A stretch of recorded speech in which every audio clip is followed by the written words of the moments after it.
കോഴിക്കോട് വടകരയിൽ ട്രെയിനിൽ നിന്ന് വീണയാൾക്ക് ഗുരുതര പരിക്ക്. വടകരയിൽ നിന്ന് ഏറനാട് എക്സ്പ്രസിൽ കയറിയ സോമൻ എന്നയാൾക്കാണ് പരിക്കേറ്റത്. സോമനെ വടകര ജില്ലാ ആശുപത്രിയിൽ പ്രവേശിപ്പിച്ചു.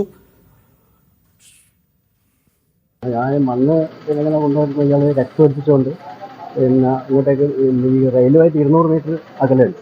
അപ്പോൾ കൊണ്ടുപോയിട്ട് രക്തമൊഴിച്ചിട്ട് പോകുന്നതുകൊണ്ടതിന് ശേഷം ഞാൻ പിടിച്ചിട്ട് ഞാൻ പിന്നെ ട്രെയിനിൽ വീണതാണ്.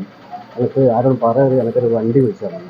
വണ്ടി അപ്പോൾ അങ്ങനെ നമ്മളവിടെ ഒരു പാർട്ടി ഓഫീസുണ്ട്, പാർട്ടി ഓഫീസിൽ എത്തിച്ചു വെള്ളം കൊടുത്ത്.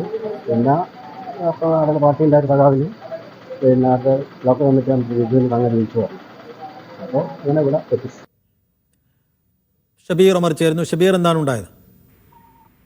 സൈഫുദ്ദീൻ, പ്രാഥമികമായി ലഭിക്കുന്ന വിവരമനുസരിച്ച് ഏറനാട് എക്സ്പ്രസിൽ നിന്ന് വടകര കരിമ്പനപ്പാലത്ത് വെച്ച് ഈ സോമൻ എന്നയാൾ ട്രെയിനിൽ നിന്ന് പുറത്തേക്ക് വീഴുകയായിരുന്നു എന്നാണ് മനസ്സിലാക്കുന്നത്. ഇദ്ദേഹത്തെ പരിക്കുകളോടെ പ്രദേശവാസികളാണ് ആദ്യം കാണുന്നത്. റെയിൽവേ ട്രാക്കിന് സമീപം പരിക്കേറ്റ നിലയിൽ സോമനെ കണ്ടെത്തി. തുടർന്ന് നമ്മൾ നേരത്തെ പ്രതികരണം കേട്ട ആളുൾപ്പെടെ പ്രദേശവാസികൾ ചേർന്നാണ് ഇദ്ദേഹത്തെ വടകരയിലെ ജില്ലാ ആശുപത്രിയിൽ പ്രവേശിപ്പിക്കുന്നത്.